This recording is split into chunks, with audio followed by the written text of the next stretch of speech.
सहनाववतु सहनौ भुनक्तु सह वीर्यं करवावहै तेजस्विनावधीतमस्तु मा विद्विषावहै ॐ शान्ति शान्ति शान्तिः वक्रतुण्डमहाकाय सूर्यकोटिसमप्रभा निर्विघ्नं कुरु मे देव सर्वकार्येषु सर्वदा सरस्वती नमस्तुभ्यं वरदे कामरूपिणी विद्यारम्भं करिष्यामि सिद्धिर्भवतु मे सदा समस्तजनकल्याणे निरतं करुणामयं नमामि चिन्मयं देवं सद्गुरुं ब्रह्मविद्वरं मूकं करोति वाचालं पङ्गुं लङ्घयते गिरिं यत्कृपातमहं वन्दे परमानन्दमाधवम् परमानन्दमाधवम्.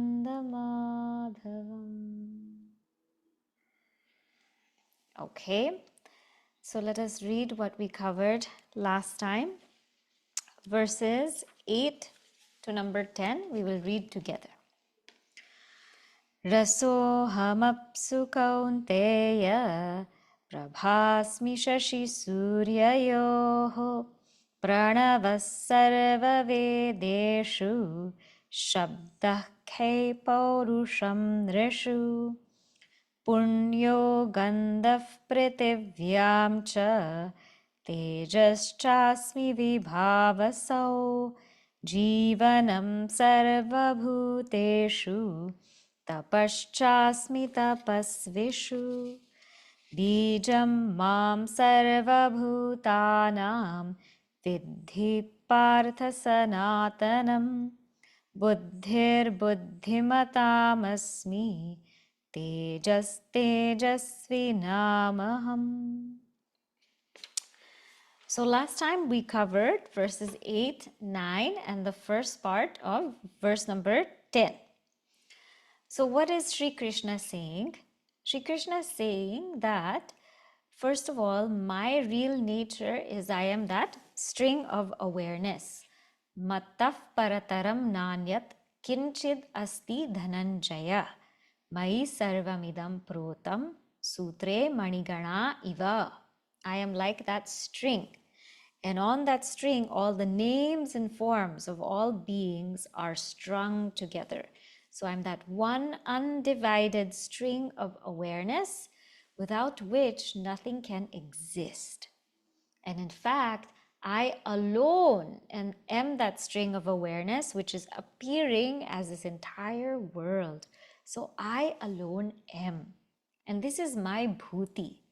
This is actually my being. I alone am. I alone am that one undivided awareness. I alone am appearing in and through this world as this world. And without me, this world cannot exist. So I alone am.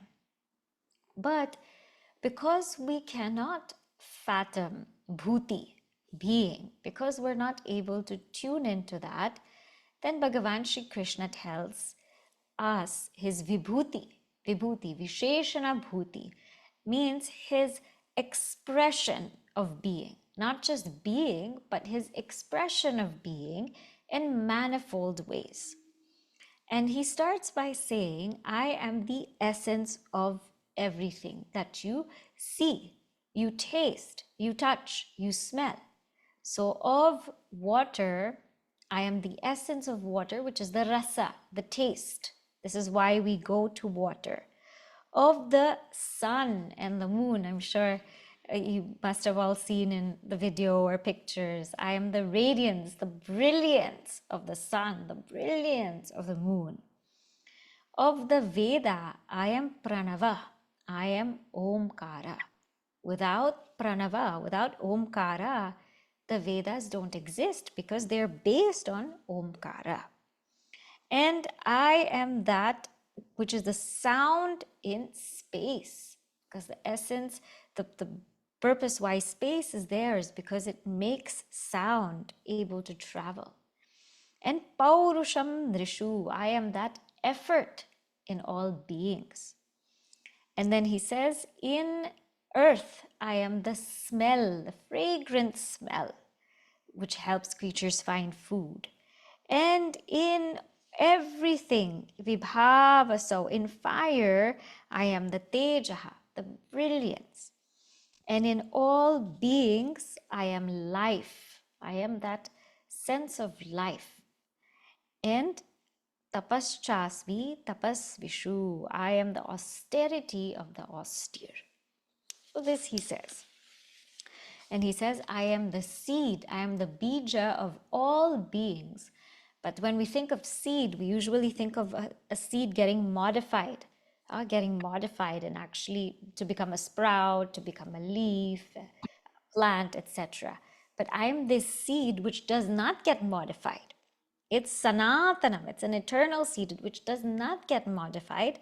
I am that unmodifiable seed, which means I'm just appearing as everything. And this is where we left off. He said, I am buddhir buddhimatam asmi, buddhi. I am the intelligence of buddhimatam, of the intelligent. Tejaha tejasvina. So I am the splendor of the splendid. Tejaha tejasvinam. I'm the splendor of the splendid. Aham. So how do we see Bhagavan here? So he's giving us the essence of everything. He says, now I want you to look at first, what is intelligence, right? What is intelligence? When we see beings, all kinds of beings, they have some form of intelligence. They have, bees. If they want to find honey, they do a dance to each other to give each other the direction to find honey. And birds, they know exactly where to fly to find comfort, to find shelter and food. And turtles, they lay their eggs and they leave their eggs on the shore and they dig them. They dig them on the sand and then they go away and they come back and they know exactly where they left their eggs. So creatures have this intelligence. Human beings also have, but having an intellect is different from having intelligence. And this is the difference. For example, somebody has a violin. It doesn't mean that they're a violinist, right? They could just be carrying the violin. To be able to say that we are a violinist means we have to have some kind of skill. We have to have some kind of ability to be able to use the violin. Then only we are a violinist. The same way, just because we have a voice, all of us have a voice, that doesn't mean we're all singers, right? So if we know how to use the voice in a certain way, then we become singers. So just because we all have this faculty called the intellect, which helps us to think and decide, that doesn't mean we have intelligence. Intelligence can be classified into so many things. So first we will see the other types of intelligence, and then we will see what Bhagavan is referring to here. There is what we call now AI, artificial intelligence. So Bhagavan is not referring to this because this AI thing is a made up thing, right? It is made up. It's all fed with all kinds of data and that's how it's operating. So it is a very different kind of intelligence. That's not the intelligence we're talking about. And we're also not talking about the intelligence of being crooked. Some people are very, very good at doing bad stuff. Right? They are sudushkrita, very good at doing bad stuff. So they can plan a robbery or a crime or a getaway really, really intelligently. Or they can lie, they can scheme intelligently. That's not the kind of intelligence. And some people also feel that they are intelligent, they know so much, and they think that they know everything, and they know everything because of themselves, because they are so incredibly smart, because they studied, they researched, and they put all of what they know to themselves. But that is called arrogance. That's called arrogance. That's not really intelligence, that's arrogance. And there are people who know things, but about things which don't really mean anything. You know, if somebody knows like how to make 100 types of bottles, uh, or how to make 100 different types of laddus, okay, that's very good, but we're talking about using our intellect for the highest thing. When we use our intellect for the highest thing possible, that's called intelligence. So if we're using our intellect for all of these mundane things in life, that is not intelligence, because it's keeping us bound and trapped in samsara. So when we take our intellect, we use it for the highest pursuit, the subtlest pursuit, the pursuit of knowing who we are, that is intelligent. So Bhagwan says, I am the intelligence of these intelligent people. Another meaning of intelligence is, see, our culture is very different in the sense that it doesn't rely so much on research outside. If we think about our rishis, they did not do any research to find out that the sun is in the center of all the planets. They did not do any research to find out that the earth is round. And they certainly didn't do any research to know the distance between the earth and the sun and the earth and the moon, but yet they knew everything. So they didn't do research. They didn't use any outer instruments. All they did was go within and tune in. That's all they did. That's called intelligence. So when we actually tune in, we're in this day and age where we like to look up everything.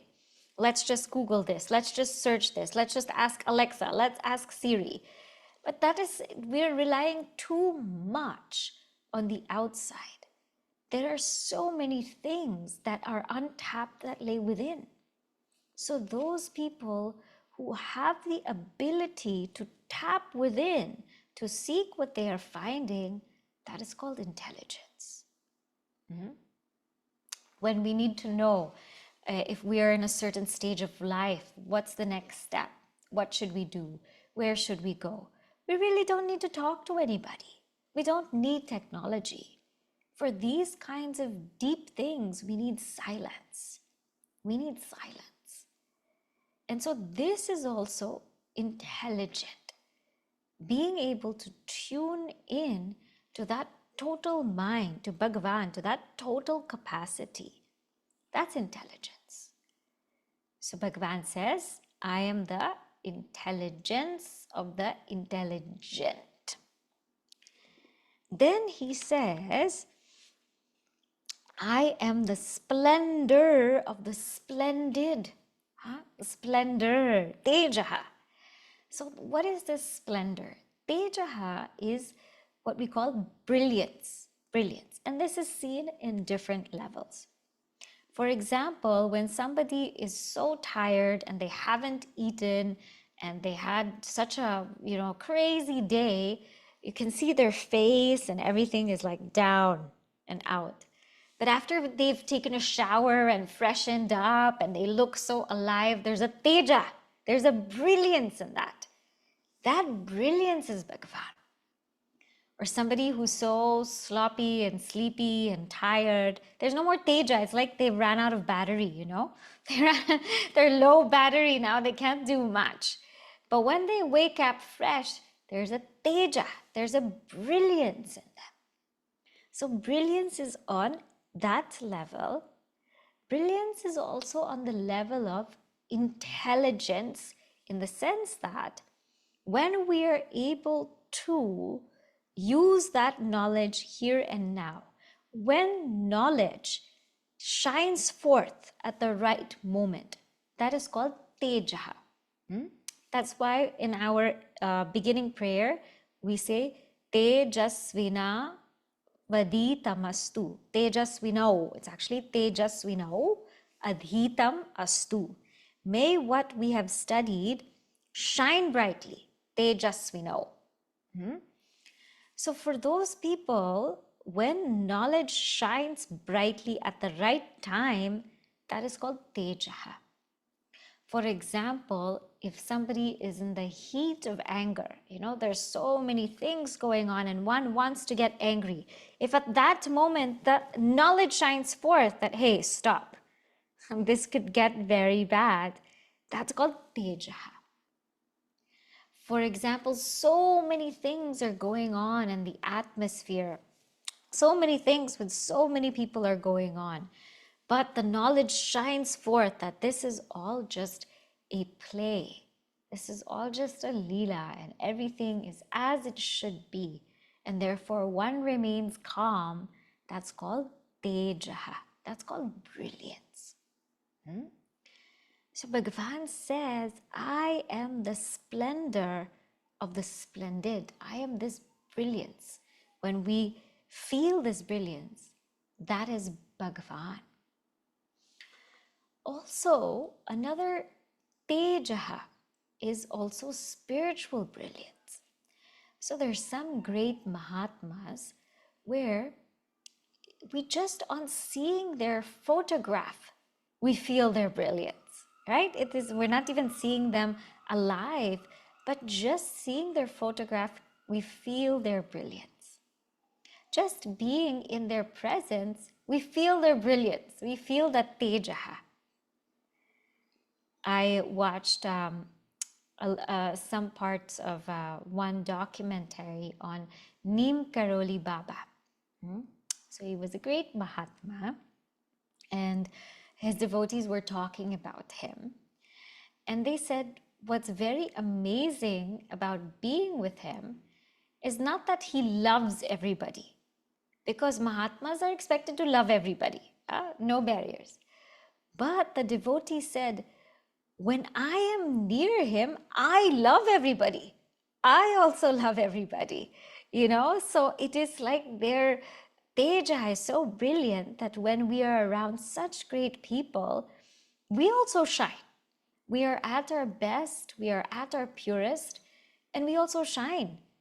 I remember even with Gurudev, people's stories, they talk about how in Gurudev's presence, they're the most alert that they ever are in their lives, just because they're around such a person.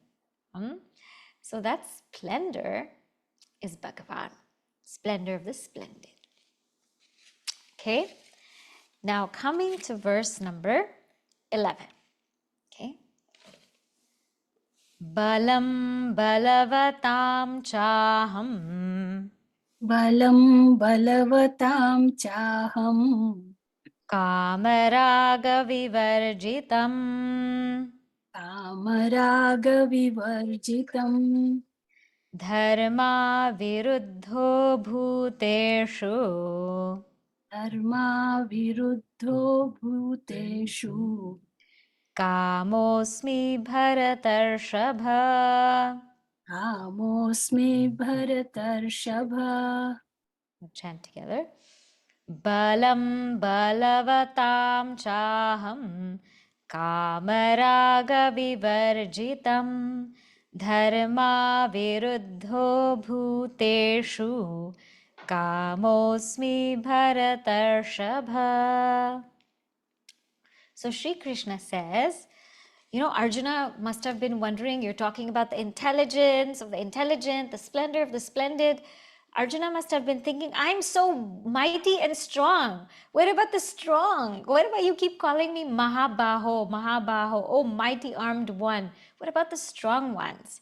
So Shri Krishna says, okay, balam balavatam cha aham. I am the strength of the strong. Kama raga vivarjitam. But that strength which is devoid, vivarjitam, of kama, of desire, and raga, attachment. And dharma aviruddha bhuteshu kama. I am that desire, kamaha, in beings, bhuteshu, which is dharma aviruddha, which is unopposed to dharma.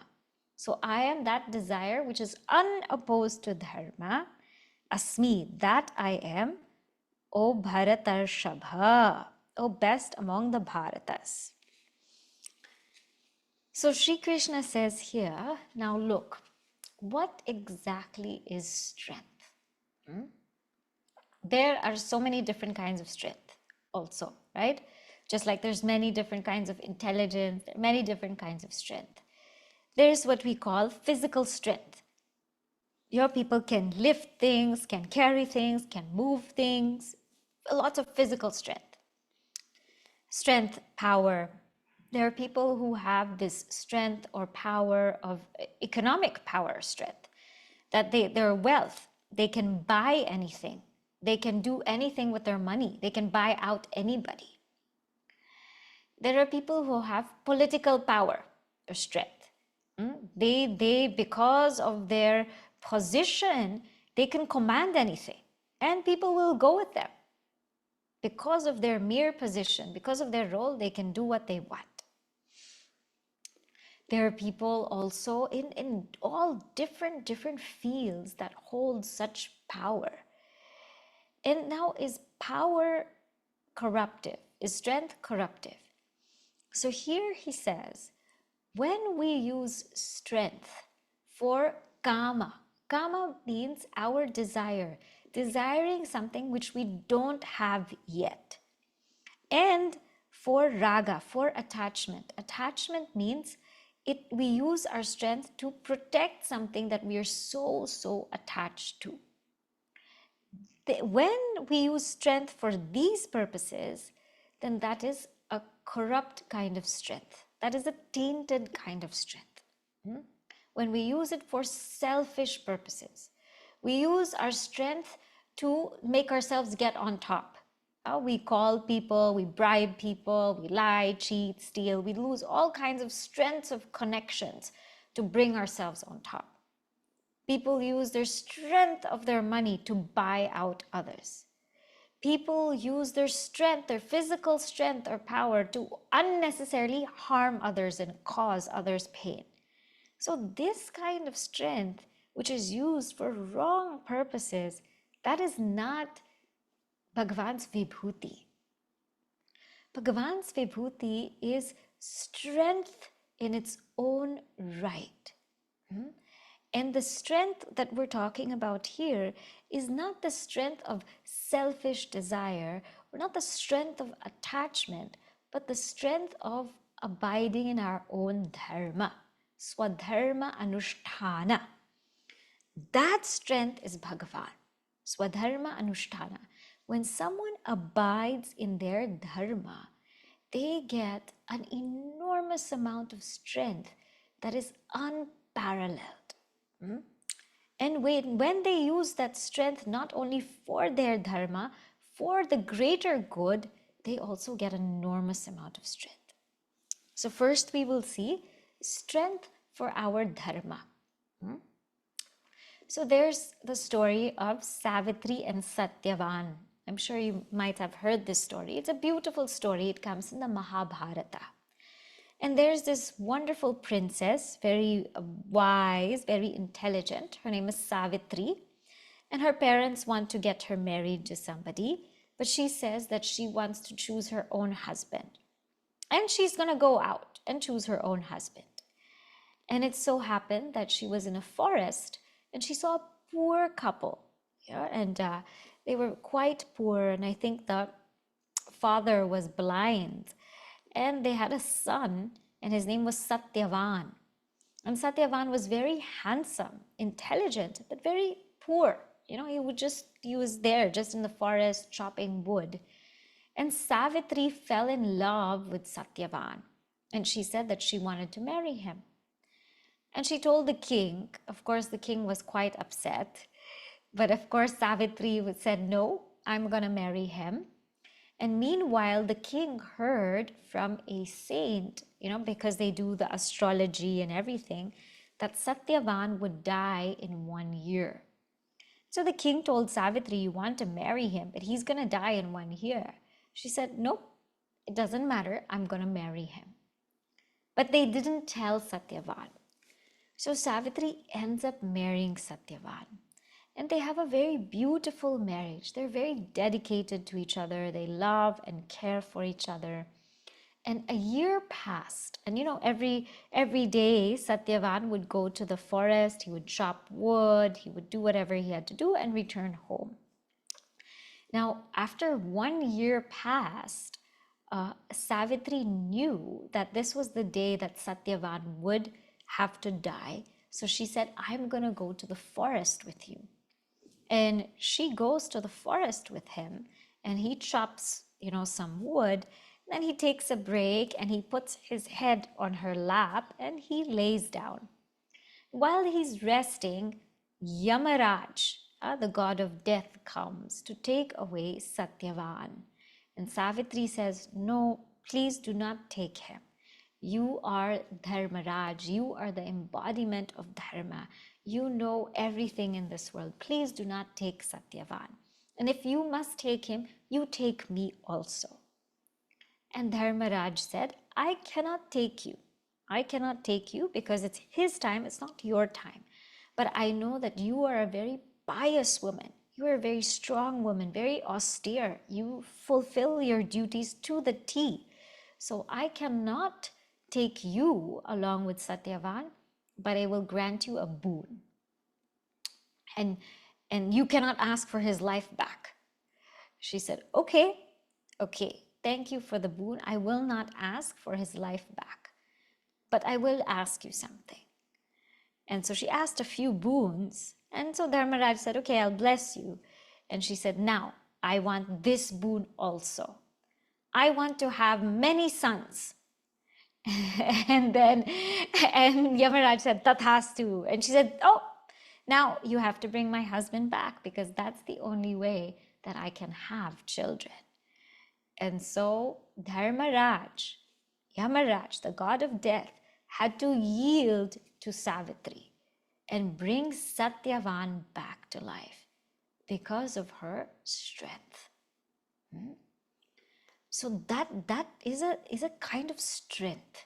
A strength when somebody really adheres to their dharma very, very truly, even the devatas have to bow down to them because of their strength.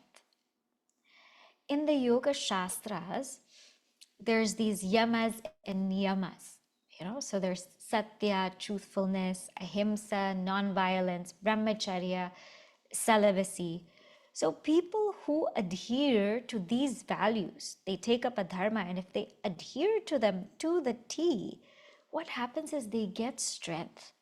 So somebody who adheres to truthfulness, just adheres to truthfulness, for them, whatever they say, it will happen because they have the strength of truth.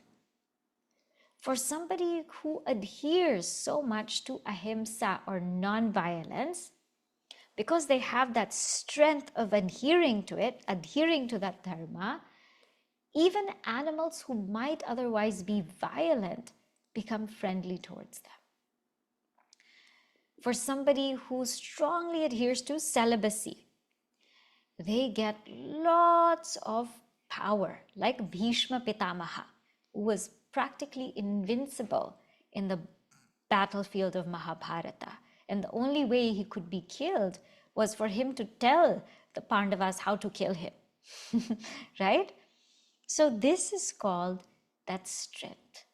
When that strength is not derived from selfish desire or attachment or all of those things, when the strength is derived from dharma, from fulfilling our dharma, that is a different kind of strength.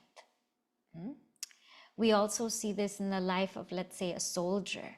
You know, when a soldier is wounded on battle, maybe ordinarily he would be in so much pain, but because he's fighting for his country and he feels that he has to fulfill a dharma, he gets up and he just sees it through. So when people adhere to their dharma, a different kind of strength unfolds in them. Then he says, I am also desire. I am also desire. What kind of desire? Dharma aviruddha.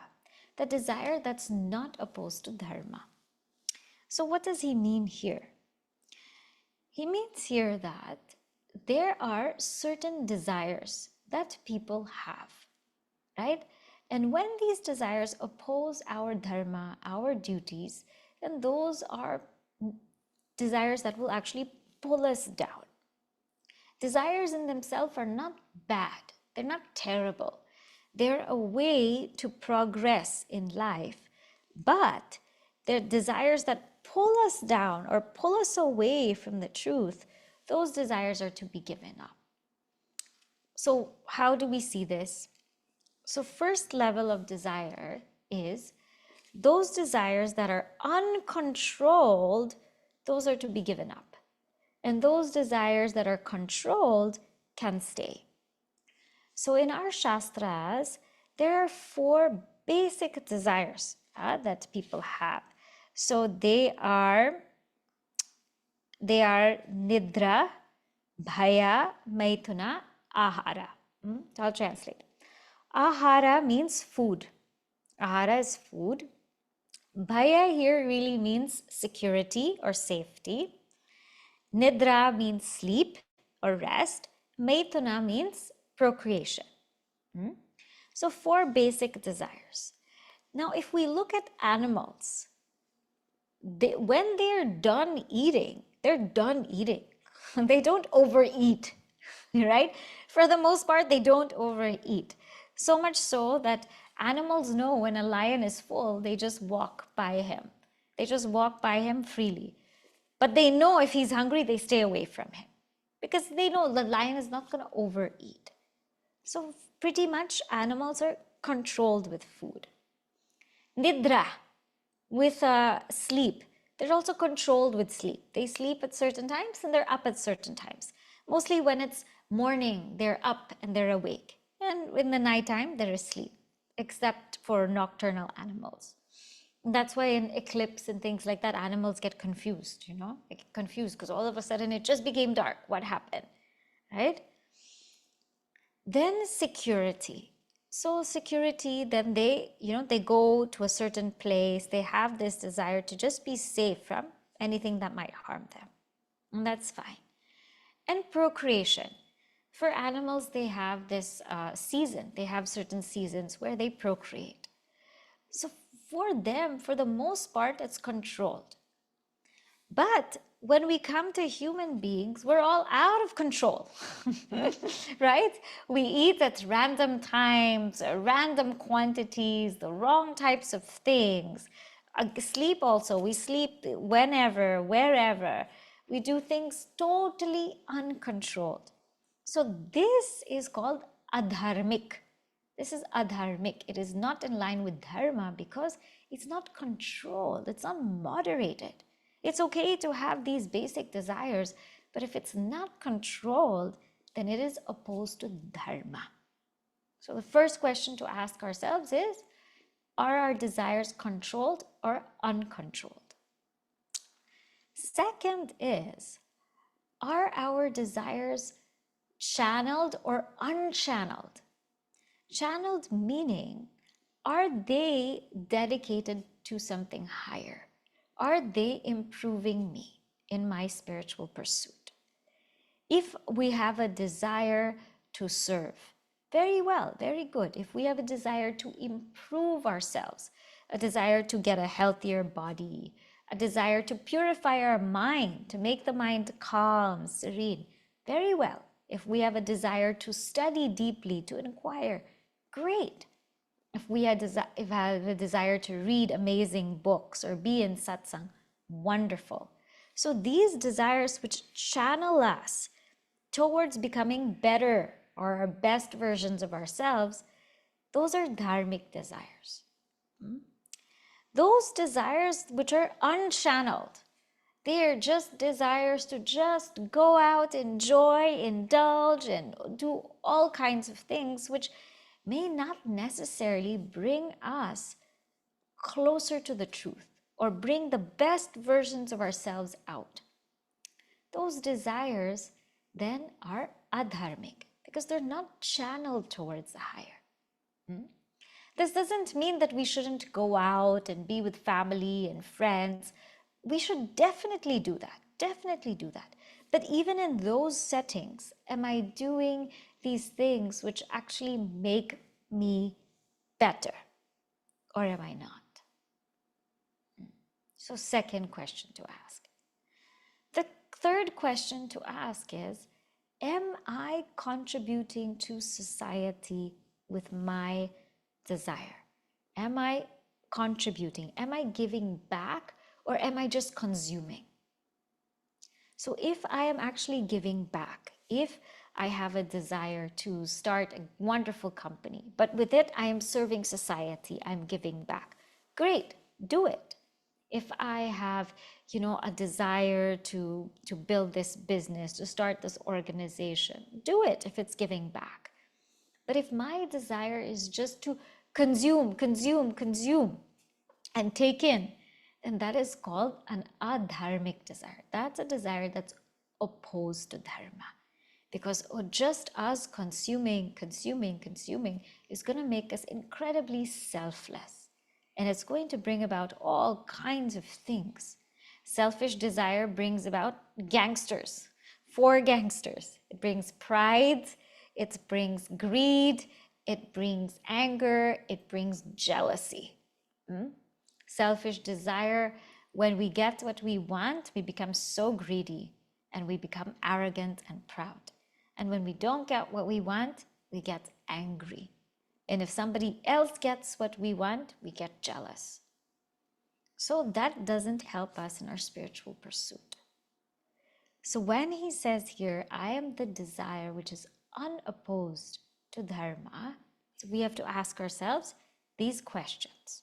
What are the desires that are unopposed to dharma?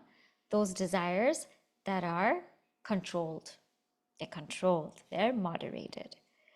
Second is those desires that are channeled. They're helping us to become better.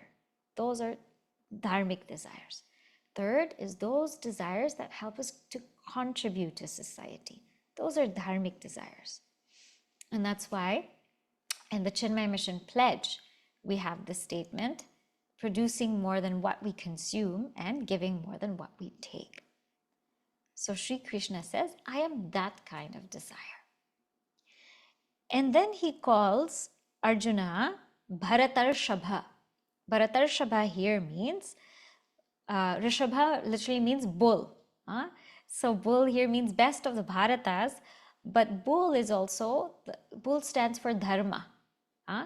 Dharma, because bull is the Vahana of Bhagwan Shiva, the vehicle of Lord Shiva. It stands for dharma. So he's also implying here that, oh Arjuna, I know you are on this path of dharma. So in this way, Shri Krishna kind of gives us the essence, his vibhuti, so that we can look at the world. If our eyes on the world, we can look at the world and we can see where he expresses most. Because although Bhagavan, that truth, is pervading in every being, in all beings, in all things, in all times, in all places, and even beyond that, we are unable to see that reality. So because of that, he's giving us these vibhutis. Now, we go to verse number 12. Ye chaiva sattvika bhavaha ये चैव सात्विका भावाः राजसास्तामसाश्च ये राजसास्तामसाश्च ये मत्त एवेति तान् विद्धि मत्त एवेति तान् विद्धि न त्वं न त्वहं तेषु ते मयि न त्वहं तेषु ते मयि ये चैव सात्विका भावाः राजसास्तामसाश्च ये मत्त एवेति तान् विद्धि न त्वहं तेषु ते मयि. So he says now to Arjuna, ye cha eva satvikaha bhavaha. So whatever bhavaha here means whatever beings, whatever objects which are satvika, pure, rajasa, active, tamasaha, dull, whatever they are, matta eva iti, they are from me.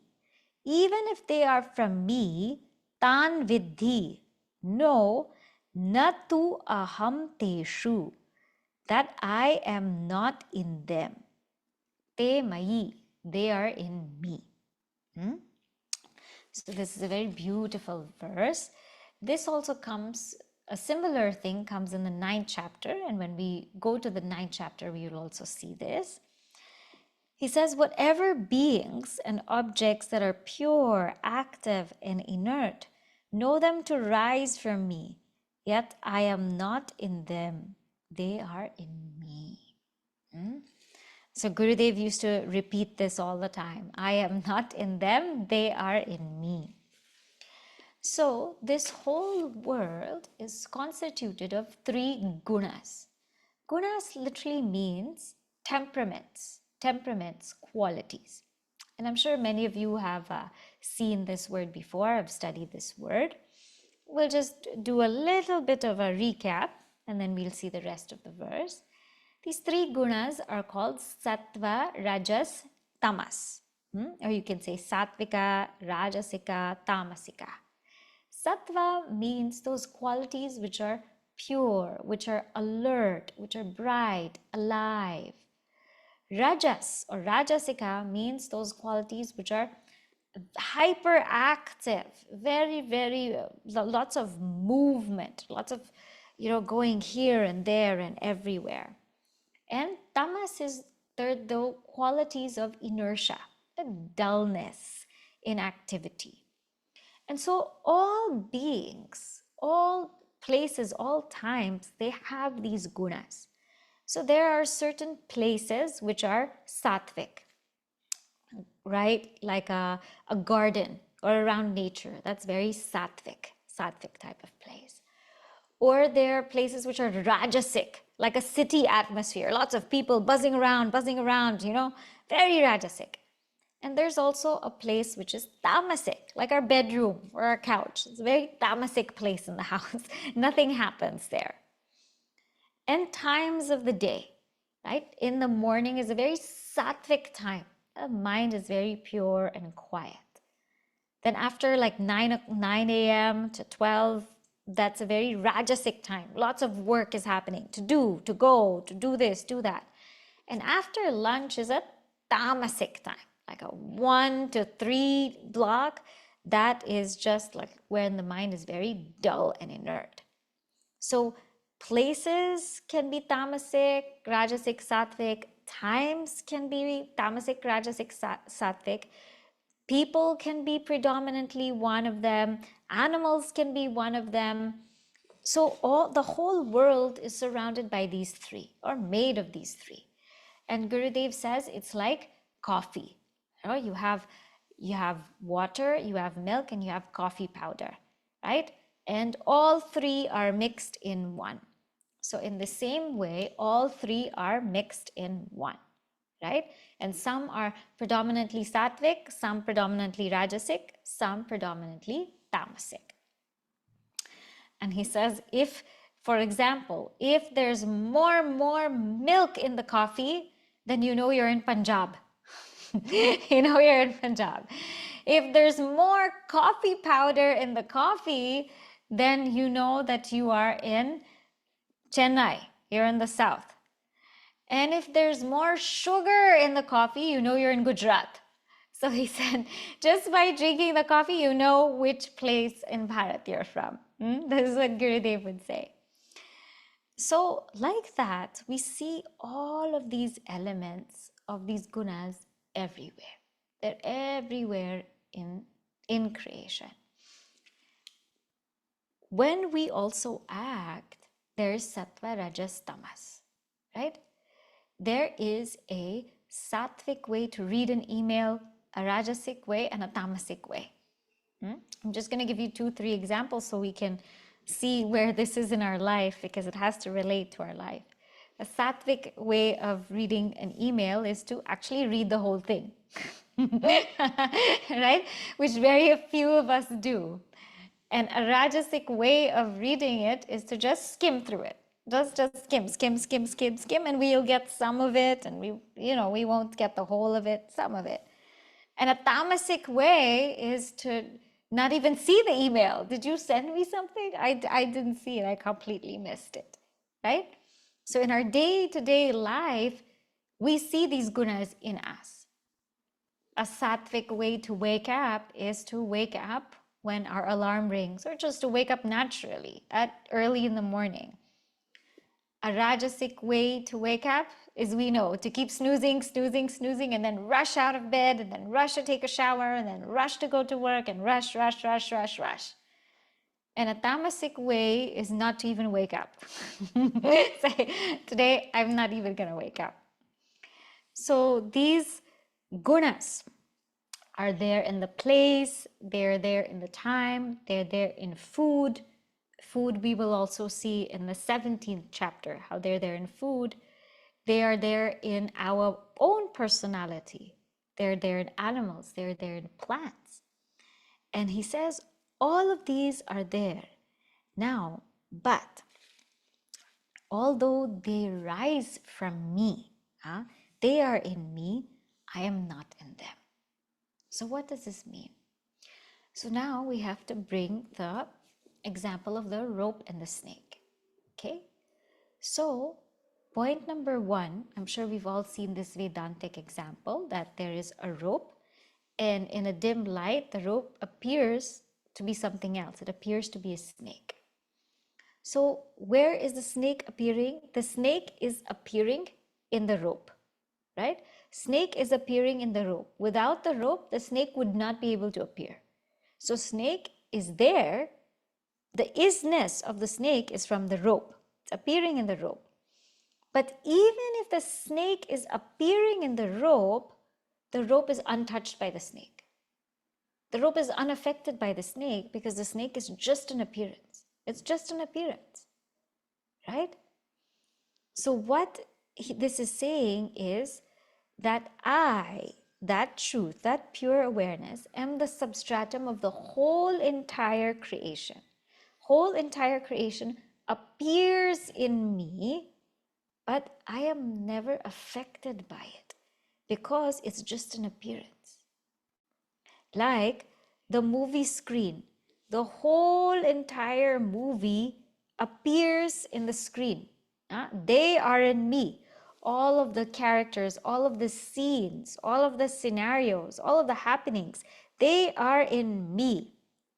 But the screen says, I am not in them, meaning I am untouched by them. If it's rainy in the movie, if there's a rainy scene, screen is not getting wet. If there's a burning scene, the screen is not getting burnt. So in the same way, Bhagwan Krishna says that all of this creation, this entire world is superimposed in me. It appears in me who, that pure awareness.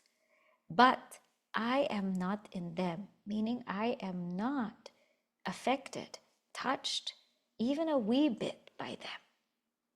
Adi Shankaracharya ji says in his Adhyasa Bhashya that Gandhamatram napi, but even a whiff or a sniff, the truth is not affected by samsara.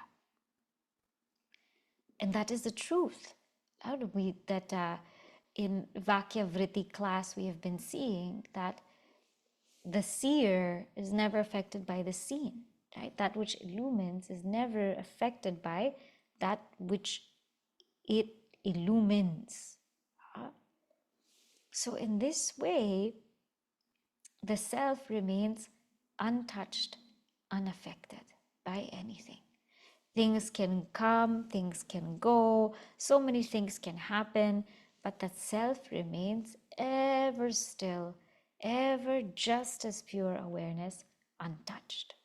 So Bhagwan here says, I am not touched by this entire Maya. Let it play, let it do whatever it wants. Bhagavan is not trying to rewind, play, pause, fast forward, nothing. In our lives, we want to, let us say if we're watching something or we're watching our lives, there are some parts we want to skip, some we want to forward, some we want to rewind. But when we say that I am just this awareness in which everything comes, let it come. It's okay. So in the same way, Bhagavan says, they are in me, but I am not in them. I am untouched by them. In Adhyasa Bhasha, one very beautiful point is there. The truth is aham, I. And this world is idam, right? So I, aham is this truth. This world is idam.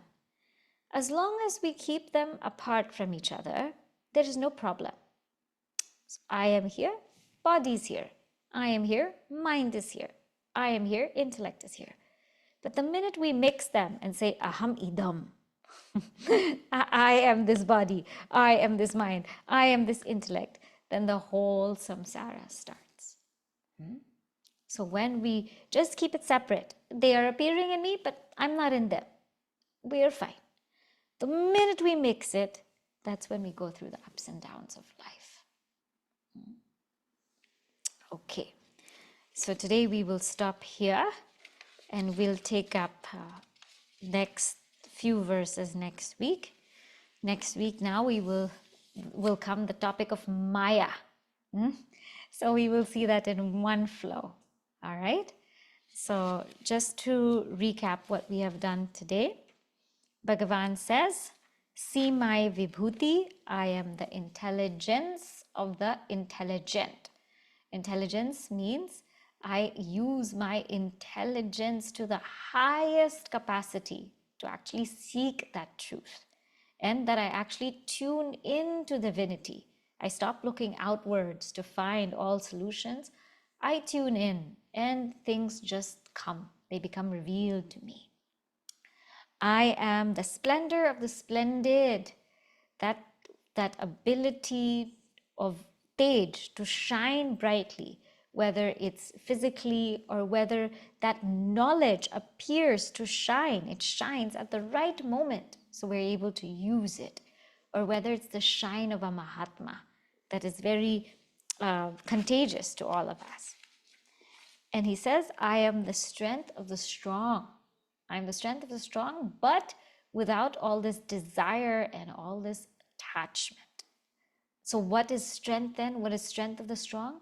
Strength of the strong is swadharma anushtana, being able to be firm in one's dharma, like Savitri.